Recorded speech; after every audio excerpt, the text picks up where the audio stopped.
There we go. All right. Good evening, good afternoon, everyone from across the United States, apparently. Thank you for joining us this evening for the Elakha Alliance's webinar, What Lies Beneath the Waves, with Laura Tesler, our guest speaker this evening. My name is Chanel Hason. I am the Director of Outreach and Community Relations for the Elakha Alliance, and I'm going to begin this webinar with a little background on the Elakha Alliance and who we are, because I'm sure there's some new people out there who don't know what we do. So here we go. So there's only 2 places in Oregon where you're guaranteed to find sea otters. Any guesses? One is the Oregon Coast Aquarium, and the second is the Oregon Zoo. So we don't have any native sea otters along the Oregon coast. They've been absent for over a century, I believe 113 years now. They were once very plentiful along the entire west coast from Mexico to Alaska, but now there's a 900-mile gap from Northern California to Northern Washington, where sea otters are no longer to be found. But we know for at least 10,000 years that sea otters roamed the West Coast and were a really important part of the culture of the people along the Oregon's coast especially. This photo here was taken of a rare time where we do get some lone male sea otters that come down from Washington. This lone male was seen off of the Yaquina Head coastline in Oregon in November. And he was around for about a week and a half and unfortunately washed ashore with puncture wounds and was taken in by the Oregon Coast Aquarium to try and rehabilitate. And unfortunately, he passed away from those puncture wounds, most likely a shark bite. So that's an unfortunate case, but also helps us push forward with more research on sharks on our Oregon coast, which is something that is really big for us this year for great white research.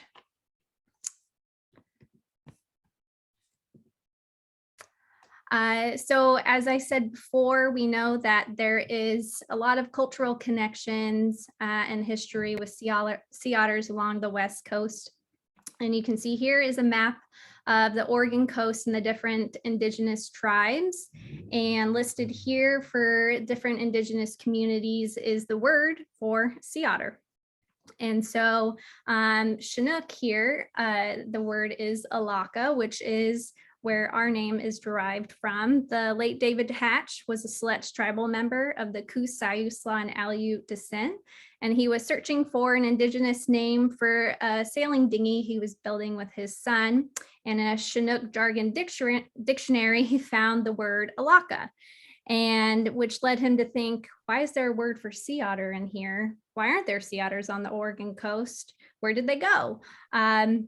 So that started a whole activism journey for him to raise awareness to everyday Oregonians and scientists alike about the extirpation of sea otters along the Oregon coast, their key ecological role, and the possibility of their return, which is basically the birth of the Elakha Alliance.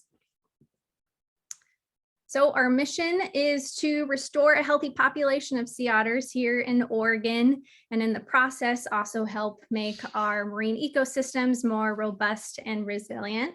So basically we just want that whole raft of otters seen pictured there to be copied and pasted.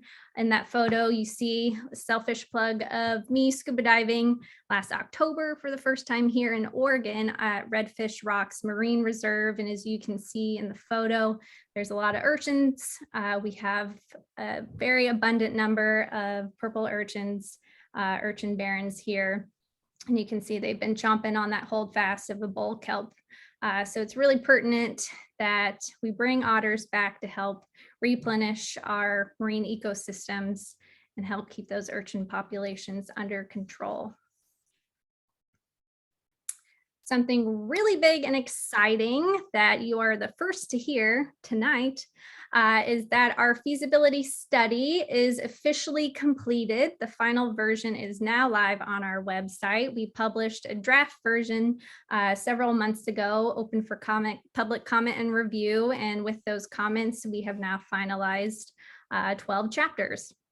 So our feasibility study is basically, is it feasible to bring sea otters to Oregon? And the answer is yes, as long as we follow some certain direction and rules and requirements. So feel free to jump on our website. It's very science jargon heavy, but we've concisely made summaries of each chapter for you to easily digest and understand. So I highly recommend you check that out if you have some downtime this weekend.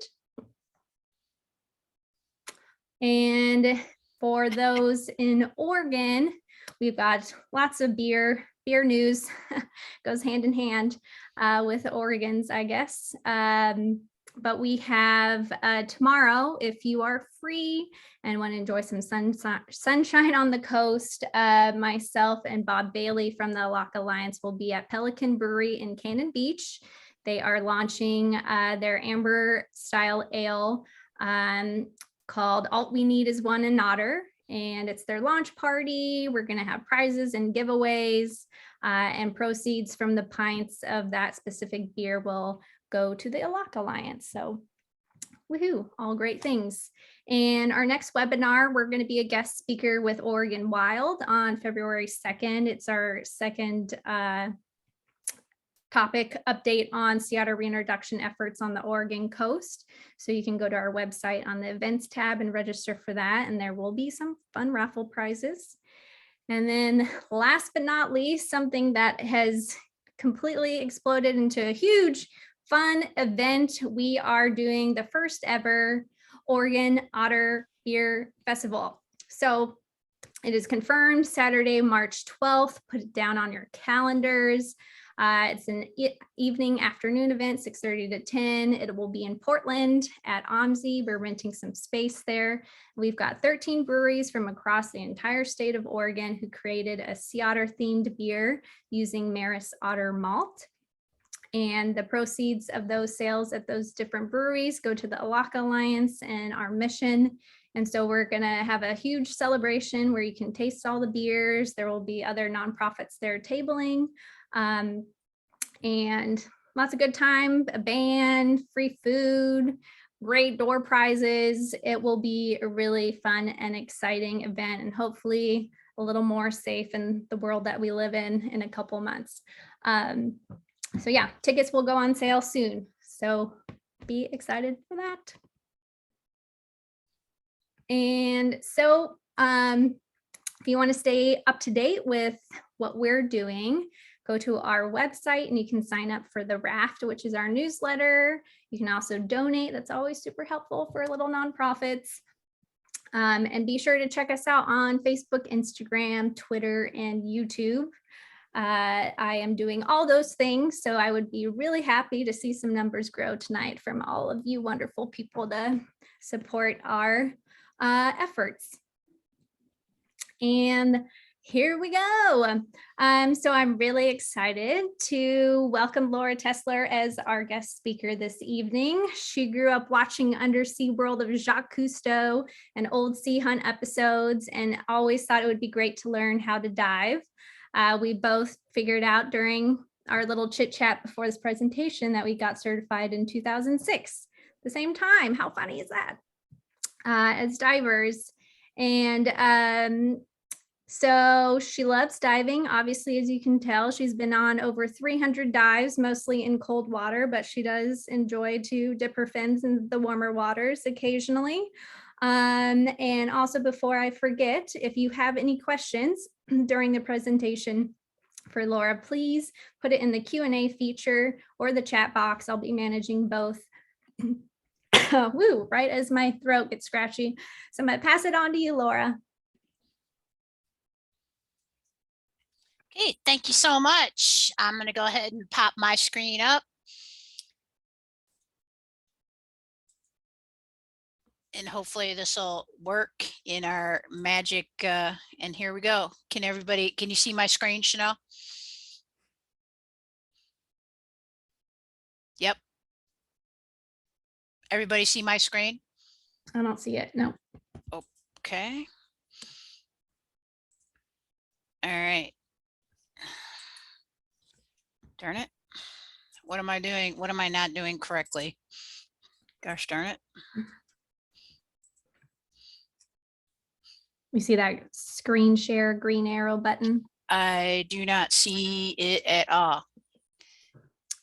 Find your video screen. Okay. And we did practice this for a half hour. There it is. Is it the one with the green arrow? Yeah. Okay, got it. Yep, here it is. And then share, correct? Here we go. Are we seeing it now? Yep. Okay. How about now? Here we go. There we go. Yay. Okay.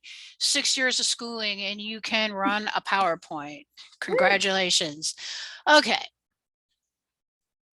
I'm Laura Tesler. Hello. Welcome. And I'm going to go ahead and get busy on the slideshow because I've got a lot of pictures that I want to show you. And first of all, we'll just start out with this very lovely egg yolk jellyfish. And this is a nice little jelly from up in British Columbia. And occasionally you see these really big pelagic visitors like this. This guy, unfortunately, is eventually going to be devoured by these anemones. But this is just an example of some of the things I'm going to show you tonight. So I've got 716 dives to date. So if you add 416 to 300, you've got the whole total there. And most of my diving has been in cold water. And I was one of those people that learned how to dive in cold water. And I just sort of always stayed in cold water. I just never, you know, I do warm water. My in-laws live in Florida and I go and visit them, or I used to visit them on a yearly basis. But I mostly just enjoy diving cold water and I live here. So I just learned to dive here and I usually just dive around here. I spent a lot of time diving in British Columbia. I like to dive in Washington. I dive here off our coast. I like to dive in California, and here's some other places that I've dove to. I've been to, you know, these just added Mexico to the repertoire from last year. And I'm thinking about maybe going to Fiji for my next, you know, kind of warm water adventure. Every other year, I used to take a vacation to a warm water place, and that's kind of been disrupted given COVID, but you know, we'll see. So this is my camera. I call it affectionately the Beast. I shoot a Nikon D500, which is a DSLR. It weighs about 12 pounds. With the housing and the camera inside of it, I shoot 2 CNC DS2 strobes. You have to provide your own light underwater, so you have to shoot these accessories, you know, strobes on the side. I do have a focus light because you need a focus light for the camera to focus on underwater. These are all the different lenses that I shoot. I like to shoot prime lenses. That's a lens that has a fixed focal length.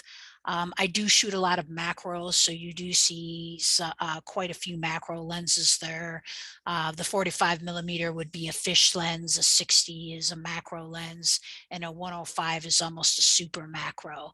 The D500 is a crop, what's referred to as a crop sensor. It's not a full frame camera.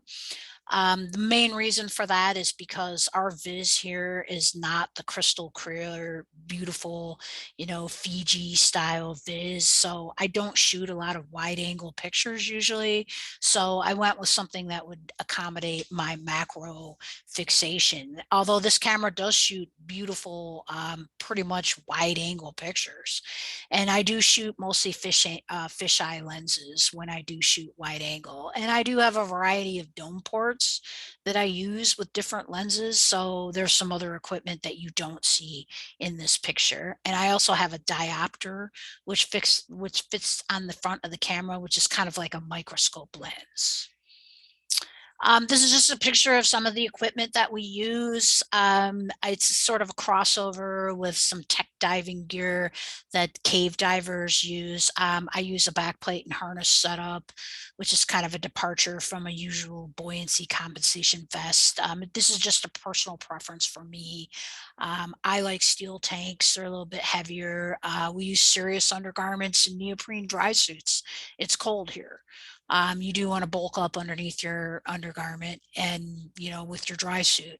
The quote here is, if you can learn how to dive here, you can pretty much dive anywhere.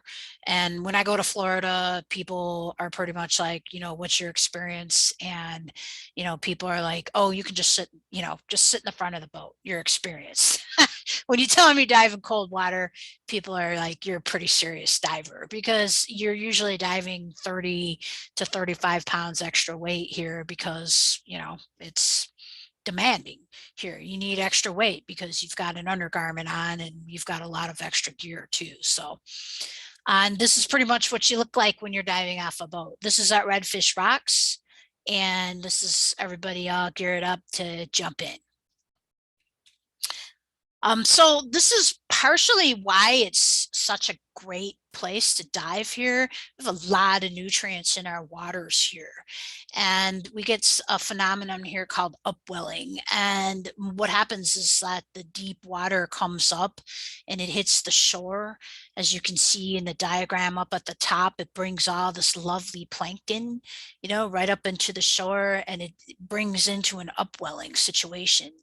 And, as a diver, this is exactly where you want to be, is you want to be in a situation where all this food is being swept, up into the shore, up into the situation where all the fish are feeding on this, plankton being swept into the shore and swept into with these currents. And as you can see in the diagram on the bottom, there's a lot of currents happening off of our coast. And this California current is a very interesting current. There's a current called the Humboldt Current that occurs off of the coast, especially down near Port Orford.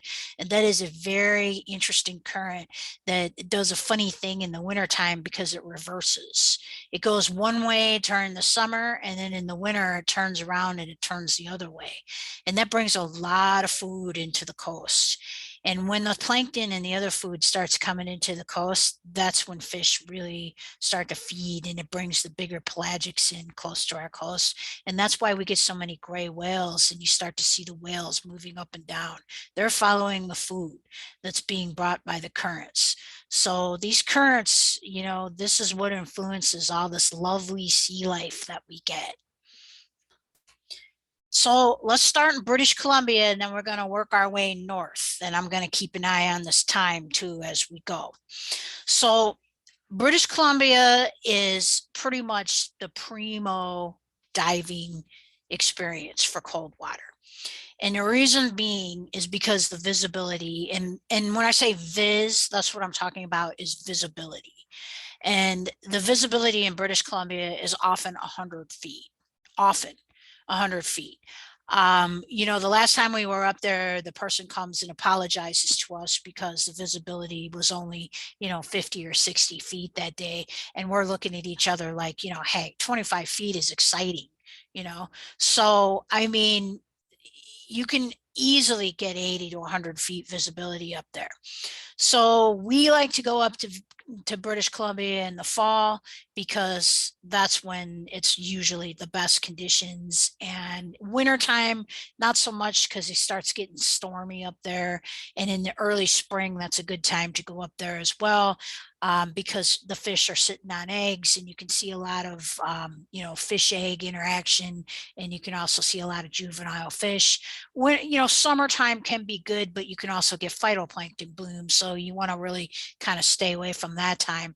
So if anybody's ever been up to British Columbia, it usually involves taking a ferry, and you drive up, you cross the border, you go to Vancouver, and then you jump on a ferry that takes about 2 hours. You get off at Nanaimo. You can also go to Port Angeles and take a ferry over to Victoria, and then you go to various places, on the island. Now, most of our time. You know, I'm going to show you some pictures from various places, but the first place that I'm going to start is in Port Hardy, which is this place that's up at the way top of the island. And if you can see my cursor here, you can see this place way up at the top, and that's basically where the road is on Vancouver Island. And you just drive, you know, up there, and you get out of your car and you get on a boat. And the place that we go, they pick us up and they take us to another island that's in the Queen Charlotte Straits. It's called Nigay Island, and we like to really, that's where we like to dive, is off of there.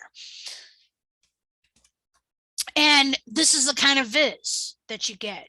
And this is my buddy, you know, hanging on to part of the reef. And here's the boat. And this is at 80 feet looking up. And there's the bottom of the boat. So that's pretty much, it's worth the drive. And this is the topside scenery. So, you know, not only is it great under the water, it's great on top too. And this is what you're seeing in Port Hardy, especially in a place called Browning Passage, because there's a big wall there that's about 200 miles long under the water. And this wall is just covered with this. It's covered with kelp. It's covered with all kinds of sponges and anemones, coral. Yes, we have coral, and I'm going to show you a picture of the coral that we have here. And it's with barnacles, with every kind of invertebrate life that you can imagine from top to bottom. And then there's every kind of fish you can imagine, and starfish and grazer on top of that. And it is just amazing. And it's fun to take people up there that never dove there before, because basically their regulators falling out of their mouth. They can't believe it. And this is what you're seeing. And it's just as beautiful as tropical diving. It's just cold. You know, I mean, it's equitable to tropical reef. It's just a cold water reef. And here's the type of coral that you're going to see up there. This is sea strawberries on the left, you know, commonly called sea strawberry. And this is our, you know, cold water coral. And then octocoral on the right, which is also called a sea whip. And it's called an octocoral because it has the 8 arms around it. So don't let people tell you that we don't have coral here, because we do. And here it is. And we also have various types of sponges, and these sponges that grow on these walls up there are huge. They're called dead man fingers, but kind of a not so great name. But anyway, that's what they're called. And they provide lots of shelter for fish. These black rockfish like them very well. These old sponges can get 6 to 8 feet diameter. Again, huge walls, lots of rockfish, huge schools of fish up there too. And you see lots of these guys. These are one of my favorite fish to take pictures of. These are red Irish lords, and these are big sculpin basically, and they are everywhere up there. You can hardly, you know, put your finger down to get your balance without putting your finger down on one of these, because they're just everywhere. And they have a lot of chromatophores in their skin, kind of like octopus, so they can change their color to whatever they sit on. And they use the lie in wait strategy, which is just to sit on things and then just lunge out, you know, as prey goes by. And they also have these beautiful gold flecks on their eyes. So they're just amazing to take pictures of. And just, again, huge, huge schools of rockfish. And you just do not see these schools of fish in the numbers that you see up there that you do down here. So when you go up there, you're just amazed at the schools of rockfish. I mean, it takes you 20 minutes sometimes just to go through these schools, and just the, you know, the sheer numbers of biomass that you see up there. It's just an amazing sight to see the numbers of rockfish. It's almost in pristine condition. And you see a lot of these guys up there, these copper rockfish. And you see a lot of these guys up there. And you do see these rockfish down here too, but you do see a lot of them up there. And these are China rockfish, Sebastes nebulosus. And these are just beautiful, beautiful rockfish, very long lived. If you don't know that much about rockfish, I'm crazy about rockfish. I mean, I've got rockfish on the brain, and they're just, You know, rockfish are long lived. Most of them have live bearing. They're just, you know, a lot of them are overfished. They're amazing. They all have different life histories. A lot of them are solitary. A lot of them live in one area most of their life, don't go far from one area. These particular rockfish can live 50 years or more. They're easy to overfish because some of them don't become sexually mature until they're 20 years old or more. So it's easy to fish them out. And they're just amazing. I mean, they're absolutely beautiful. You know, you see something like that, it's hard not to be like, you know, just in awe. And you see a lot of these guys up in British Columbia too. And you used to see these everywhere. And, you know, we're going to talk a little bit about these later, but you see a lot of abalone up in British Columbia. You know, it was to the point in California the last time I was down there that if you did see a black abalone, or excuse me, a red abalone, that you were asked not to disclose the location of it. And up there, these are pintos. So, you know, it's getting rarer and rarer and rarer to see abalone. You do see these. Now, there's places that you do see these pretty frequently up there, but, you know, it's getting rarer and rarer and rarer to see abalone down south.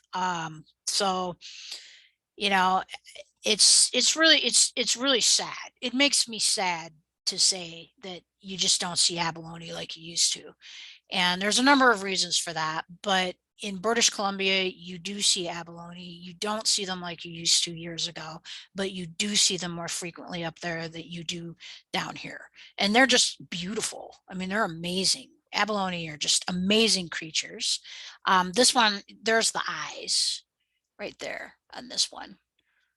They're so cool. I love abalone. This was a freak occurrence. This is a mola mola. We saw this mola mola in British Columbia, and I have no idea what this mola mola was doing in British Columbia. I think this mola mola took a seriously wrong turn. But my buddy, you know, I was taking a picture of something with a macro lens. This is not a good picture because I had a macro lens on, and I was taking a picture of something with a macro lens, and my buddy is like, you know, tapping me like, "Hey," you know, and I turned around and he's just pointing, you know, and here's this mola mola just swimming around like, "Hey, what's going on?" And you know, they're just the oddest looking things ever. I mean, they do look like somebody just chopped the head of a fish off, and they're very graceful, you know. I mean, they swim around, and this one was about 3 feet across, and you know, it was just swimming around. But I mean, just crazy to see a mola mola, and that is global warming, which is an odd thing in itself, but it's surprising to see a mola mola. This is world's largest nudibranch, orange-pilled nudibranch. They can get up to 20 inches long. I understand that further north, some people eat them. I don't think I would eat that, but you know, people eat strange things. They're pretty cool. They eat sea pens. Here's some more nudibranchs. There's a sea lemon and its friend, the San Diego nudibranch. This little red octopus. This is not a giant Pacific octopus, which I'll show you a picture later. This is the smaller version, its cousin. These guys, you got to kind of watch them because they'll bite you. They're really cool to see. Again, they can change their color. They're kind of quick moving. They're more nocturnal. You see them out and about at night, but I give them wide berth because they don't really put up with a whole lot of guff, and they'll, you know, bite you good too. So, you know, I kind of give them their space. This is a basket star. You do see these in Oregon. You can see these in Washington. They usually live pretty deep. In British Columbia, they will come up in the shallows, and during the day, they usually come up at night. And what they'll do is they'll come up and they'll unfold those arms that you see, and that's how they feed. So, and they're just a really beautiful creature. Very, very beautiful. So again, moving down, you know, out of British Columbia and moving kind of a little bit lower on the west side, you can see these types of things. These are cloud sponges, and they have a lot of creatures that live in them.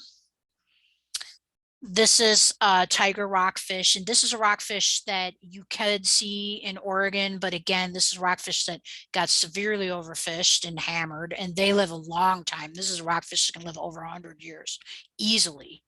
And you see these rockfish a lot more commonly up north than you do down south as a diver. Just another example of the beautiful invertebrate life that you can see in a place called Seychelles, where there's a lot of current exchange. Just more invertebrate life.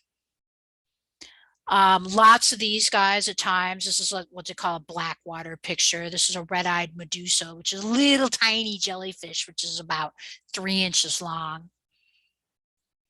And there's a place called Hornby Island where you can go and hang out with these guys. And these are not otters. These are the bigger cousins to the otters. These are Steller sea lions. These are the teenagers, and they think you're the greatest thing ever. The teenagers weigh about 800 pounds. They like to come and chew on you like you're a big toy, because that's what they do to each other. And unfortunately, they can also chew a hole in your dry suit. They don't want to hurt you. I mean, if they wanted to hurt you, they would, but they just want to play, you know. They're pretty fun. You can get some nice pictures like this. It was a fun time playing with them. And then leaving Canada, you're going to get down into Washington, and these are all the different areas in Washington that you can dive. And this is the fun area. This is in Nia Bay, and I'm going to quickly, this is the big purple star that you see right here.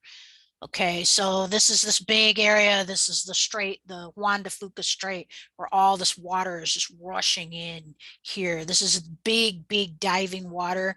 This is not for beginners. This is a place where, you know, you can have serious currents, serious swell, but you do see a lot of life, and the diving is just primo, really nice diving. So you see a lot of stuff like this, moon snails, which are amazing. Lots of kelp like this, all the kelp's starting to get hammered by urchin up there too. Lots of invertebrate life. Lots of these guys, Puget Sound king crab. And then you see a lot of cool macro stuff. This is that anemone that's in my background, but this is something that really likes to live by these anemones. This is a candy striped shrimp. This is another little friend called, this is a grunt sculpin, which is a sculpin that's kind of evolving into a crab, believe it or not. Their pectoral fins are evolving into like crab legs, so they could crawl around on the bottom. The females have a real interesting life history. I think you'll kind of dig this if you're a lady. They go out and they basically force a male into a barnacle shell, and they capture the male and they make him hang out into the barnacle shell until he fertilizes her eggs. I mean, she just makes him stay there until he gives her what she wants, and then she takes off and says see ya, and then he watches the eggs, and then she might come back, but he basically just stays until the kids hatch, and then that's the end of it. So maybe that's a perfect relationship. I don't know. This is a mosshead war bonnet. So another little, they're kind of small. They're about 4 inches, 6 inches long max, kind of a bad hair day. This is another mackerel fish. This is a fun fish to shoot at a place called Keystone, which is a jetty actually up on Whidbey Island. Another little scaly head sculpin hanging out in a ochre star. And you see a lot of jellyfish, and this is a place called Hood Canal, and this is another fun place to dive, and you can get these big jellyfish come in there when the phytoplankton start to really bloom. And this is a lion's mane jelly, and yes, I did get stung a lot on the face because their tentacles can be really long, almost 30 feet long on some of them, and you just get hammered on the face, you know, because the boats will get in there and the props will cut up the tentacles, and you know, you're just going to get stung. It's just the name of the game. And then I'm going to fly through these. Brown rockfish. And then here's a sea cucumber spawning. In case you didn't think about sea cucumbers, they also just kind of do it like we do it. And here they are spawning. And then here's the egg packet coming out of the female. It's my buddy looking at zoanthids. And here is a giant Pacific octopus sitting on eggs, and you can see her eggs in the middle. And this is a crested sea star, and you can see all the different structures inside the sea star. And this is a wolf eel. Everybody wants to know about wolf eels, and this is what they look like. And they're actually very shy. They look ferocious, but they need those big teeth because they eat urchins, and so they have to crack them open with their teeth. And this is what the juveniles look like in the bottom. They're kind of a different color almost. They're orange, and then they turn that gray color. Males have that kind of muppety head, and then females have a more smooth head. And now we're going to get into Oregon. And these are all the different places in Oregon. I've never dove Cape Falcon. I have dove Cascade Head. I haven't dove Otter Rock. I have snorkeled around it. I have dove outside Cape Perpetua, and I have dove Redfish Rocks. And this is one of the reasons why a lot of people don't dive in Oregon, is because Oregon is very exposed to the elements. So there's not a lot of coves in areas that you can get inside. So, you know, like in Washington, there's a sound so that you can get into a protected area. You know, in Oregon, I mean, it's for real. I mean, you are in the ocean, and so you better be prepared, and it's pretty swelly. So I don't usually get seasick, but I can get pretty seasick in Oregon because, I mean, the swells are very, you know, uncoordinated. So, and I would rate Oregon as intermediate to advanced diving. So especially for boat diving. So you better have your head on out here. This is kind of a unique place to shoot these guys, chum salmon, because they don't go very far up. So this is a nice place to shoot them in the estuary. Monkeyface Pricklebacks, knee tarts is a great place to shoot these guys. And I love these guys. I always feel like they should be making some droll commentary on politics or something when you're shooting them. I mean, those are these kind of, you know, looks. Lingcod, great place to shoot lingcod here. Washington too, British Columbia. I mean, these guys are great to take pictures of. Females always bigger than the males. These are kelp greenlings, female on the top, male in the inset. Great pictures of these guys. And then just a word about big, old, fat, fertile female fish. Okay. This is the reason why marine reserves are important, is because we need marine reserves for these guys. Big, old, fat, fertile female fish are important because they are the ones that carry the fishery through the hard times. They're the ones that can survive the bad times, the ocean acidification. They're the ones that can survive when the other females can't survive. And these are the ones that need marine reserves so that they can protect the fishery stocks that would otherwise wink out. And because rockfish live a long time, they're the ones that protect the genetic integrity of the next generation of rockfish. So they really benefit from having marine reserves so that there's more fish for everybody, including fishermen and divers and, you know, just in general for more stock replenishment. So this quillback rockfish, she was almost 24 inches long. I mean, that's an old female, and she wasn't having any of those. But this is a big important concept when you talk about marine reserves and fisheries in general. And here's some red rock crab. They basically carry the male will carry the female around until she molts. So, and then that's the only time that they can mate, is when the crab molts. So you see them kind of carrying around the female like a purse. And then just real quick about kelp. Kelp is disappearing fast, really fast, like too fast. And this is what it used to look like down at Redfish and these other places in California too. This is what it used to look like. In 2006, I was certified down there in Nellie's Cove in Hellgate and that whole area down there. And this is what it was like. This is what Hellgate was like. with tons of fish and kelp forest. And, you know, it was absolutely beautiful. Beautiful. I took my first dives in Nelly Cove. It was amazing. You know, we used to see Pycnopodia, the sunflower stars right here, everywhere. I mean, the place, you'd look down and the bottom would be moving with sunflower stars, you know, creeping, crawling everywhere. This is what we see now. Okay. This is sea star wasting disease.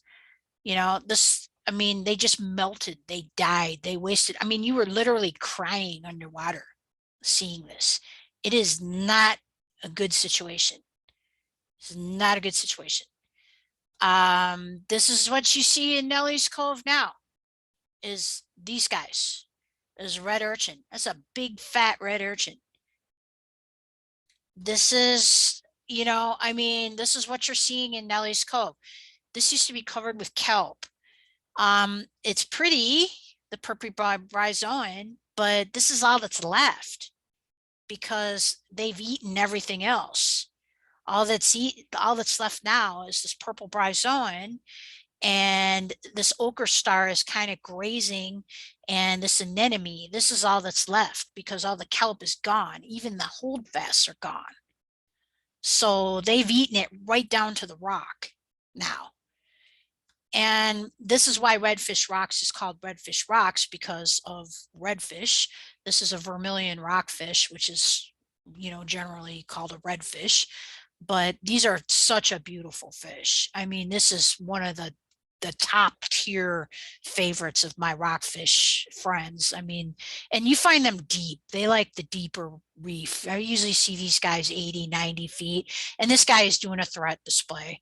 I mean, they like to come really, they'll come up and they'll rush your dome like that, you know, to show you how big and, you know, fat they are and that kind of thing, give you the side eye and the stink eye and that kind of thing.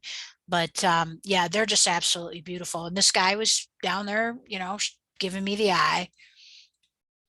And here's my friend. This is an urchin barren now. Nelly's Cove is an urchin barren now. And all the sediment and what that's in the water now, it wasn't like that before because the kelp helped anchor all that down. And now it's all purple urchin, all of it. All the kelp is gone. And this is what it looks like. So total change in ecosystem. And here's another, and this poor nudibranch is, you know, like, what happened? Where'd everybody go? You know, this is the change. So that's a lot of change in a little time. And so I'm on a thing called Oregon Reef Check. I'm part of this. I'm also a reef level 5 surveyor, but I also joined this Oregon Reef Check, which works a lot in California. But we're down there in Nelly's Cove and we're running reef transects and trying to figure out, you know, what's going on with kelp and gather some data. So I'm a part of that survey team. And here we are. This is the first survey team that just came out last year. Yeah, and that is my dive underwear. So, you know, what can I say? It's warm. And that is it, because I wanted to leave time for questions. So we're at 7:46 and I'm going to stop. Should I stop sharing or should I just leave it here? That's up to you. Okay. It's a nice photo to have on a backdrop. Does that work? Okay, there we go. That's perfect. Okay. So that is the coast in 46 minutes, which I think is pretty good. Record timing. Record timing. That was great. There's a lot of parts where I wanted to jump in there and say something like, oh my God, I love Mola Mola. That's my favorite. I used to just sit and stare at the huge one at the Monterey Bay Aquarium when I went to school at Cal State Monterey Bay. And I was just super fascinated. So I'm very jealous that you saw one diving. That would be like a dream come true one day. Okay, we do have some wonderful questions for you. Let's try and answer them. Yeah. Carl is a longtime warm water diver and new resident to the Pacific Northwest. Welcome. Any groups you recommend for getting acclimated? To cold water? Maybe, yeah, Yeah. maybe cold water diving. Okay. Oregon Scuba Club is pretty active on Facebook. You can look them up. Eugene Skin Divers is also has pretty active club. They do a lot of cold water trips. I'm pretty involved with them as far as cold water trips, but those are two that just automatically come to mind. So both of those, just look them up on Facebook. Perfect. Oh, also Oregon Freediver. If you want to learn how to free dive, I would highly recommend them too. They're great people. And then we have a non-diver question. Why do you prefer cold water over warm water diving? What are the advantages and disadvantages of each? Um, I think I just like, I mean, I guess I don't know if it's a matter of preference. I think it's a matter of I live here. So, Yeah. and I think that, one of the advantages of diving cold water is that you live here, so you can do it more. If you only dive warm water, you're not going to do it very much. I think I enjoy cold water because you're going to see different things in cold water and as you would in warm water. But I think warm water is definitely easier because I mean, when I go to Florida, I feel like I just fall off the boat, and you just go diving. Whereas here you got to put on an undergarment, you got to put on a dry suit, you got to put on 30 pounds of weight, you got to get your tank on, you got to, I mean, it's just a lot more complicated, I guess, here because you have to do more stuff. But I think they have their advantages and disadvantages. You just see different things, you know? Yeah, I would chime in as a diver too. I got certified in Monterey Bay for my advanced in rescue and have been diving a lot in the Caribbean and lots of warm waters, Malaysia, Australia. And it's hard to say what a favorite is because Right, they're just such different right, ecosystems and you see amazing life from plant life to right. wildlife, animals. So it's really hard to say one is better than the other because they're all just unique in their own special way. Totally. Okay, if you had one chance, Laura, in your life to dive in British Columbia, where would you go? Ah, I'd have to say Haida Gwaii because Haida Gwaii right now, if you go to Haida Gwaii, you pretty much have to take your own boat and compressor and everything else. But everything that I see from Haida Gwaii is so juicy. I mean, as far as just kind of untouched, pristine, non-eaten kelp and, the last stand, pretty much. Alaska looks good too, but, Haida Gwaii would just be amazing. I would love to go up there and explore more, Queen Charlotte, Haida Gwaii, all that area. But I need to take my own boat and compressor. Awesome. Marion asks, red sea otters somewhere frequent the south shore of the Juan de Fuca channel. Have you seen them when you've been diving there? We just were talking about that before it started. So I'm going to say this and it's going to sound really mean and I don't want to take anybody to take this wrong. I love sea otters, okay? But as a diver, I don't want to ever see a sea otter on a safety stop at the surface.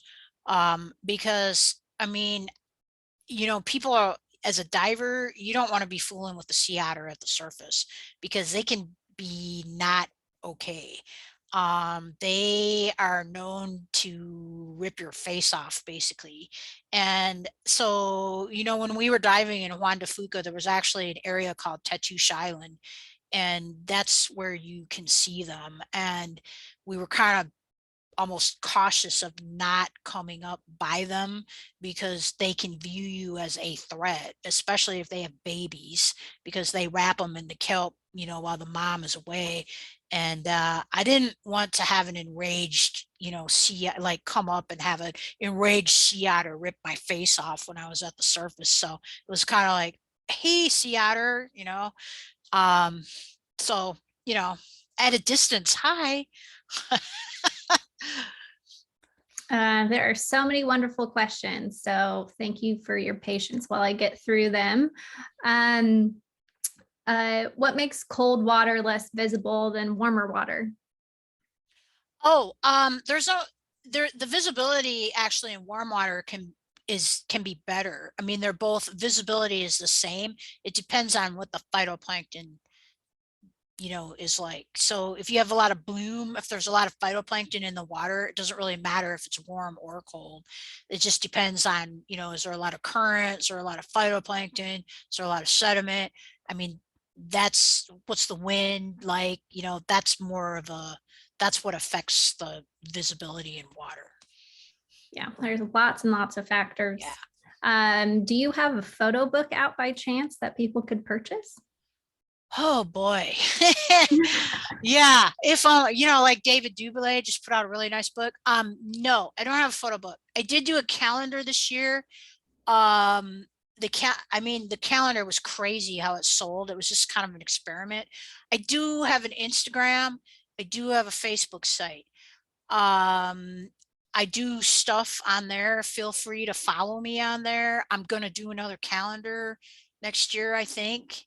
No, I don't have a book. I was thinking about it, but I might do a book one of these days. Hey, why not? Why not? The world is your oyster, as they That's right. say. So I'm going to send a copy of this presentation on our YouTube channel link out tomorrow to all of you who registered, and I'll include Laura's website and all her social media feeds for you to follow. Patty asked, what are the urchins eating? I think probably in one of your photos. What are the urchins eating? Mm-hmm. Well, the urchins are eating the kelp, and urchins can eat a lot of different things, but in this case, one of the concerns is they're eating all the kelp. So, urchins are grazers. So normally they would just kind of, in a balanced ecosystem, they would eat all the kelp, and it wouldn't, they would eat other things, eat other seaweed and other macrophytes too, and that would be okay. But in this case, everything's kind of out of whack with the Pycnopodia situation, and so they're completely, there's too many of them and they're destroying all the kelp, and this is what's causing this huge problem with the kelp forest. And we could have a complete webinar just on that. Yeah, they eat basically anything that floats by. Right. They chomp down on the algae on rocks. Right. Sometimes even barnacles and mussels they'll Yep. eat. They're just sucking up everything for the most part. Right. Okay, let's see. What would be a good recommendation for a super beginner diver? Megan asked. To dive here In Oregon, yeah. In Oregon, mm-hmm. Probably knee charts. I would recommend knee charts to you. I mean, Whalen Island is nice too, but Whalen Island can often have terrible visibility. So, I mean, I like knee charts. It's shallow. You got to watch the tide there, but I think knee charts is a great place. There's a lot of crabbers there. I mean, be careful around the boat dock, and do watch the tide. You want to dive it on an incoming, flood, and hit the slack. But I think knee charts is fun. I mean, it can be a really nice dive. I've seen a lot of things there. I've seen octopus there. I don't know. I think knee charts is fun. Yeah, I saw a diver there last time I was in knee tarts, but right at the mouth of the boat dock. And I was like, what are you doing? You have to be smart because be smart. Yeah. Don't come up in the middle of the boat channel. I mean, stuff like that. Yeah. All right. There's actually a question for me that might be useful for some people wondering. She said she's confused that there's no wild sea otters on the Oregon coast. She goes to school in Coos Bay and has seen 2 otters in her first term. Are they just rare to see now? So as I had mentioned before, There are occasionally some lone male otters that will come down from Washington. It's pretty rare, but it does happen. And a lot of times people think that they witness seeing a sea otter, but it's actually North American river otters, which are plentiful along our coastline and in the river inlets. So we actually, when I was diving at Redfish Rocks Marine Reserve in October, I filmed 4 river otters out there on a rock in the middle of the ocean. And that was my first time seeing river otters, and it was fantastic and amazing. And it's gotten almost 90,000 views on our Instagram. Cool. But yeah, they're out there and they look very similar to sea otters, but there are some key differences. You can tell the way they walk, their paws are different sizes from the front paws, and their back paws are basically the same size in river otters, and sea otters have those big flippers kind of like that you see in my image behind me. So sea otters are very awkward on land. You don't see them running briskly. River otters float on their stomachs and swim around, and sea otters will be on their back. So there's a lot of differences. But if you don't know what to look for, you're like, oh my gosh, that's a sea otter. But most likely we probably saw river otters out there. A good question, because that comes up a lot for us. Steph asks, I know you can't dive that far down, but do you have interest in the deep ocean? Would you ever want to go on a submarine mission into the deep abyss? Absolutely. I Same would here. totally do the Marianas Trench. I mean, wouldn't that be awesome to see those big sea worms, like right on top of those vents? And oh, that would be so cool. Yes, I totally was a nerd in college wanting to study all the deep sea Yeah. life, and go in a submarine would be like a dream Yeah. come true. Like, who cares Yeah. about space? Like, get me in a Yeah. submarine and take me into the alien world Totally. of the deep water, because we know like what 5% of the deep ocean, and we know Yep. more about the surface of the moon and been there way more times. It's nuts. Totally. Okay, could you talk about the role of sea otters and kelp again? As far as like, Maybe their role, I don't know, they didn't preface anything about that, but if you want me to take that on, I can talk about it. why don't you do that one? Because I just, like they sleep in it at the surface. I mean, I see them sleeping in it at the surface, and I mean, why don't you do that one? Sure. So sea otters are known as keystone species in the kelp forest, especially. So when they are present in that ecosystem, everything is kind of in check and in balance, and is progressively healthy. And so they use the kelp, like Laura said, to wrap themselves around in it when they sleep, to keep each other together in a raft, to keep their babies up there if the mom goes down and forages for food, so they don't just float off in the distance. So it's really important. It's got to, and then, the sea otters eat the urchins and a lot of grazers on the kelp. So then they keep that in balance. So then the kelp can thrive more if they have less things eating it, AKA all the urchins happening with the bloom on the West Coast with the urchin barrens. So there's a lot of positive benefits. And also, but there's more kelp, they sequester carbon out of the atmosphere. And so then that helps with global warming to suck that in. And when the kelp dies and goes to the bottom of the ocean, that locks in the carbon down there. Yep. All right. There's a diving dock on the Siuslaw River inland from the bar where less experienced divers go. Yep. I know this place. I've dove that place. That's in Florence. Yeah, that place can be okay. That place can also not have really good visibility. But it does have a really nice entry, and it's easy to get in there. That's the old Aqua facility. There used to be a like a old fish hatchery there. It's got a beautiful entry. I mean, like really super nice entry. It's kind of where the river comes in. It's just, I've been diving there probably 5 times, and every time I've gone there, the visibility was just horrible. I mean, but you can go there and have good visibility some days too. So, that would be a good place to go and try. Sure. go there with somebody who knows it. It's a great place to go crabbing. Okay, if you like to go and dive and grab some crab, that's a really good place to go crabbing. Okay, word up on that. You can limit out for sure, but do have a license, because Mr. Policeman sure likes to stand right there. And as soon as you get out of the water with your goodie bag with crab in it, you're going to be asked question about if you have license, and you better have your little, you know, what do you call it, measure right there clipped on your BC, and not have any females in your goodie bag. But that's a great place to go crabbing. Everybody limits out there, so word up on the wise for there. That's awesome. Deborah asked, do you see white sharks in the Oregon near shore north coast? I've never seen a white shark while diving. But they've seen you. Just kidding. They probably have, and you know, I wouldn't doubt it. I don't know. I've never talked to somebody who's seen a shark while diving. I'm sure somebody probably has.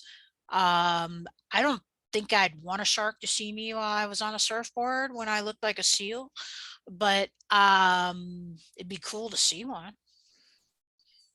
Yeah, I would definitely geek out and just stay below them.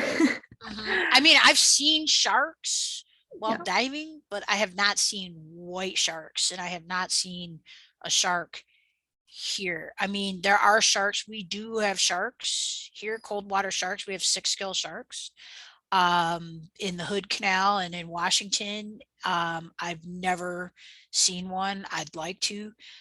Never been lucky enough to see one when I was diving. I've seen dogfish, which are also a shark, a small shark. We have cookie cutter sharks. I've never seen one of those. It'd be awesome to see a basking shark. Now, there was a basking shark that was sighted a couple of years ago up off Washington, I think in the Juan de Fuca. And that was pretty exciting, because there used to be a lot of basking sharks until people got paid bounty, and like people put weird stuff on the front of their boats to cut them in half, and you know, stuff like that, because it was thought that they were ruining the salmon fishing fleet. And you can look this up on the internet. It's kind of sad, but maybe they're starting to come back. It's thought that basking sharks are maybe starting to come back. That would be really cool to see a basking shark. So I've only seen one big cetacean underwater. I saw a minke whale once when I was in I did see a minke whale when I was in the Bay, but that's all I've seen. Nice. The coolest shark I've seen is a wobbegong shark. That would be cool to see. In Australia, it was huge. Yeah. Let's see. Do you know any good tide pooling spots in Central Oregon, or do you not bother with those? Oh, I bother with tide pools. Oh yeah. You know, Neptune State Park is nice, and Strawberry Hill, which I believe is Cape Perpetua, is nice. I like Otter Rock. I also like Shore Acres, which is they're more of like trench tide pools, but you know, if you hit it right, those are really nice. And the other reason I like those areas is because you can see Harlequin ducks there in the wintertime, and those are really cool sea ducks. And that was the one place that there was a king eider one year too, because I actually do a little bit of birding too. And there's oyster catchers at Otter Rock too. So, and also the further south you go, you can see oyster catchers down in Port Orford. So, I mean, you can see terrestrial things as far and go tide pooling, which I think is kind of a bonus. So those are some good tide pooling places. I would say if you do go to Strawberry Hill, be careful.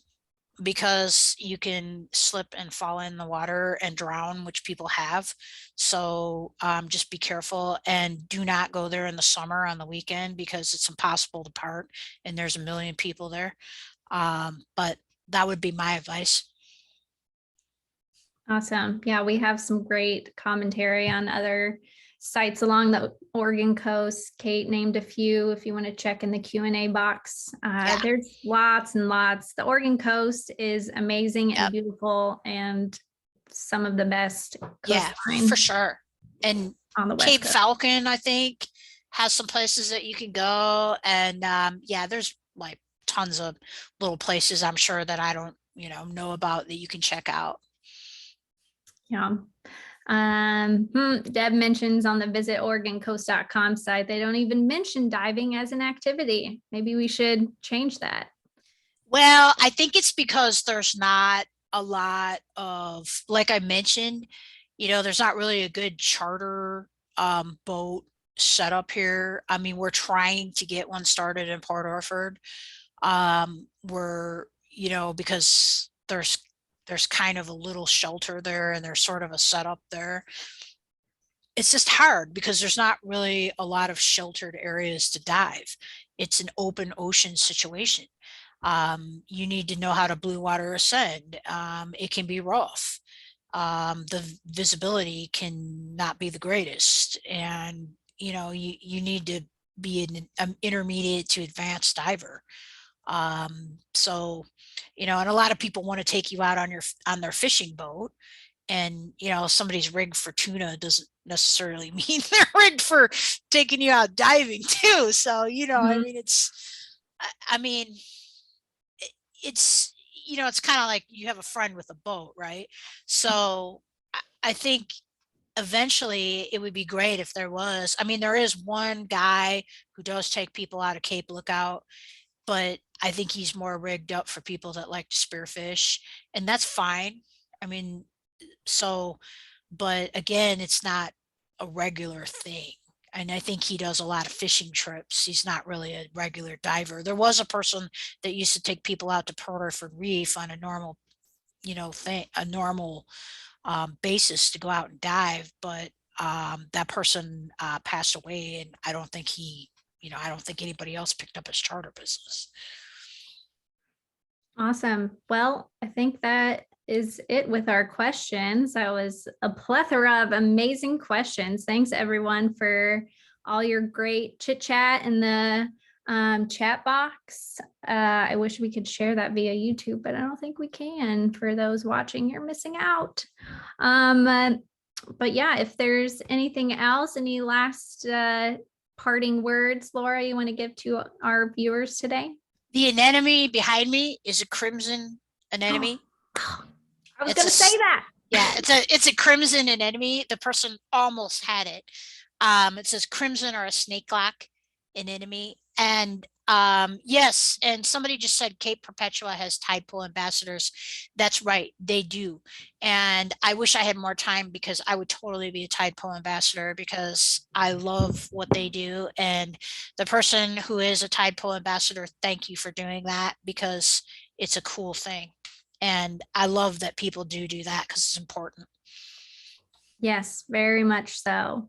There's a lot to learn along our coastline, and to be a respectable viewer and an interactor of for sure. Our environment. Super. Well, thank you all for sticking around for your late evening viewing pleasure of a Pacific safari, underwater safari.